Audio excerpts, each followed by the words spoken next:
নমস্কার বন্ধুরা, মুনমুনের রান্নায় আপনাদের সবাইকে স্বাগত।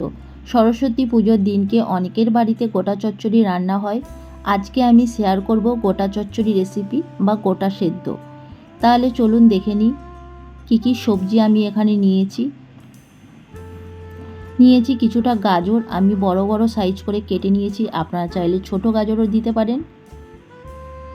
নিয়েছি কিছুটা সিম, বিনস, মটরশুঁটি, নিয়েছি কিছুটা আলু, ফুলকপি একটু বড় বড় সাইজ করে কেটে নিয়েছি রাঙালু বা মিষ্টি আলু, আর নিয়েছি বাঁধাকপি আমি বড় বড় সাইজ করে কেটে নিয়েছি কয়েকটা কাঁচা লঙ্কা, বেগুন, আর নিয়েছি শীষ পালং আমি ডাঁটা সমেত নিয়েছি, ছোট ছোট করে কাট করে নিয়েছি হাফ কাপ মুগ কড়াই। গ্যাসে ফ্রাই প্যান বসিয়ে দিয়েছি গরম করতে। গরম হয়ে গেলে ওর মধ্যে দিয়ে দিচ্ছি সর্ষের তেল একটু বেশি পরিমাণেই আমি দিয়ে দিচ্ছি 3 টেবিল চামচ।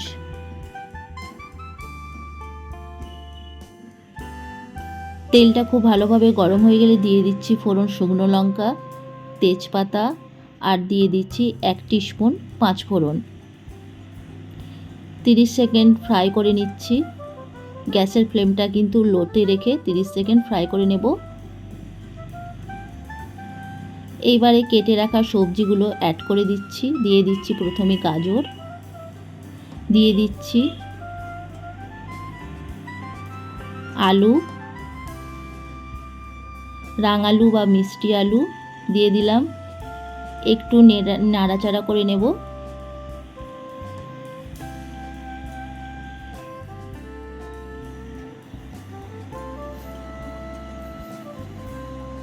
নাড়াচাড়া করে এর মধ্যে দিয়ে দিচ্ছি 1 টিস্পুন নুন, আর দিয়ে দিচ্ছি 1 টিস্পুন হলুদ।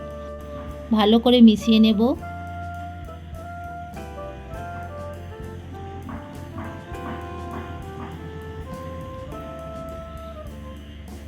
ভালো করে মিশিয়ে নিয়েছি। গ্যাসের ফ্লেমটা লোতে রেখে 10 মিনিটের জন্য ঢেকে দেব। 10 মিনিট পর ঢাকা খুলছি, দেখুন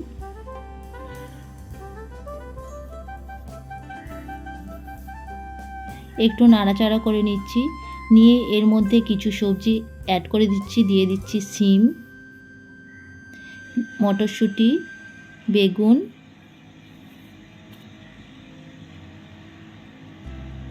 বিনস। এবারে একটু মিশিয়ে নেব।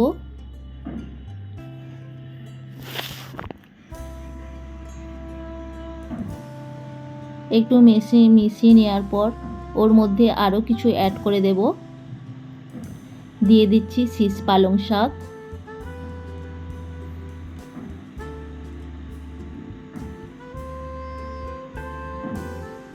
দিয়ে আবারও একটু মিশিয়ে নিচ্ছি।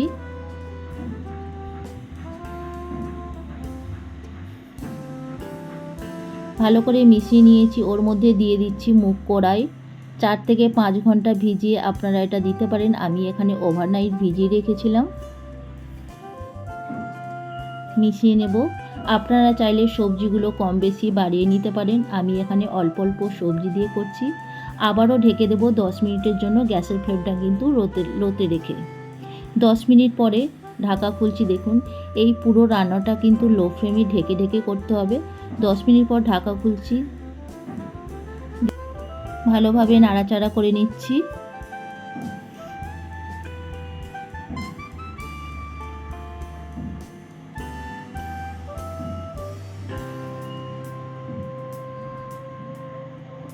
ভালোভাবে নাড়াচাড়া করে নিচ্ছি। ওর মধ্যে দিয়ে দিচ্ছি কয়েকটা কাঁচা লঙ্কা। আপনারা ঝালের পরিমাণটা কম বেশি বাড়িয়ে নিতে পারেন, আমি এখানে 3টে কাঁচা লঙ্কা দিলাম। দিয়ে দিচ্ছি বাঁধাকপি, একটু বড় বড় সাইজ করে কেটে নিয়েছি।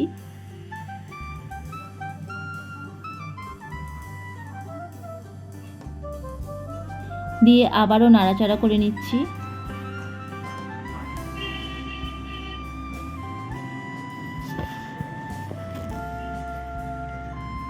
নাড়াচাড়া করে ওর মধ্যে দিয়ে দেব ফুলকপি আমি একটু বড় বড় সাইজ করে কেটে নিয়েছি।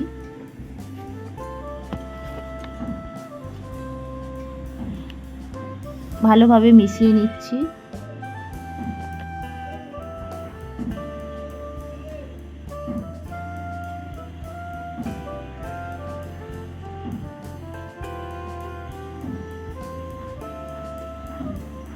ভালোভাবে মিশিয়ে নিয়ে এটাকে ঢেকে দেবো আরও 10 মিনিটের জন্য।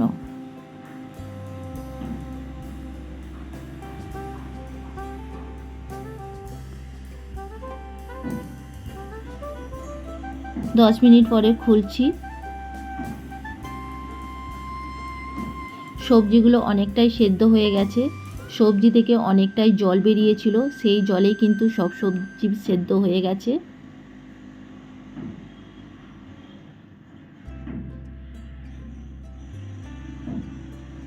এর মধ্যে অ্যাড করে দেব 1 টিস্পুন আদা বাটা, 1 টিস্পুন জিরে গুঁড়ো, 1 টিস্পুন ধনে গুঁড়ো, আর দিয়ে দিচ্ছি 1 টিস্পুন চিনি।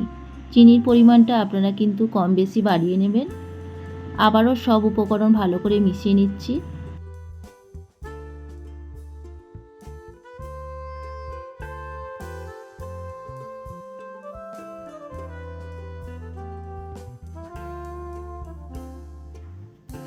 সবজি কিন্তু ভালোভাবে সেদ্ধ হয়ে গেছে, এর মধ্যে কিন্তু কোনো জল অ্যাড করিনি।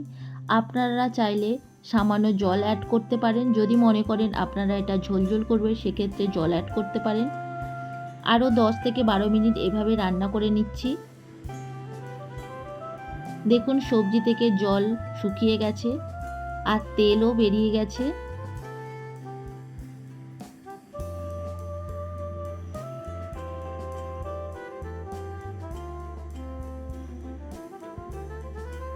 দশ থেকে 12 মিনিট রান্না করে নেওয়ার পর ওর মধ্যে দিয়ে দিচ্ছি 1 টিস্পুন ভাজা মশলা। এখানে আছে গোটা ধনে, গোটা জিরে, শুকনো লঙ্কা শুকনো কড়াইতে ফ্রাই করে পেস্ট করা। এই গোটা সেদ্ধতে অবশ্যই কিন্তু চেষ্টা করবেন এই ভাজা মশলাটা দেওয়ার, তাহলে গোটা রান্না আরও টেস্টি করে তুলবে। ভালো করে মিশিয়ে দিচ্ছি। ভালোভাবে মিশিয়ে দিয়ে গ্যাসটা অফ করে দিচ্ছি।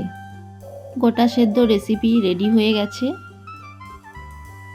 আমার এই সহজ পদ্ধতিতে গোটা সেদ্ধ রেসিপি আপনাদের কাছে যদি ভালো লেগে থাকে আপনারা অবশ্যই একবার বাড়িতে বানিয়ে দেখতে পারেন। আশা করি ভীষণই ভালো লাগবে।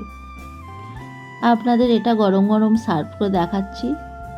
আমার চ্যানেলে নতুন বন্ধু হয়ে থাকলে চ্যানেলটিকে প্লিজ সাবস্ক্রাইব করে নেওয়ার অনুরোধ রইল। পাশে থাকা বেল আইকন অবশ্যই প্রেস করে নেবেন, কারণ আমি চ্যানেলে যখনই কোনো নতুন রেসিপি শেয়ার করব তার নোটিফিকেশান আপনাদের কাছে পৌঁছে যাবে। আজকের মতো এই পর্যন্ত, আবার হাজির হয়ে যাব অন্য কোনো রেসিপি নিয়ে। সবাই ভালো থাকবেন, সুস্থ থাকবেন। ধন্যবাদ।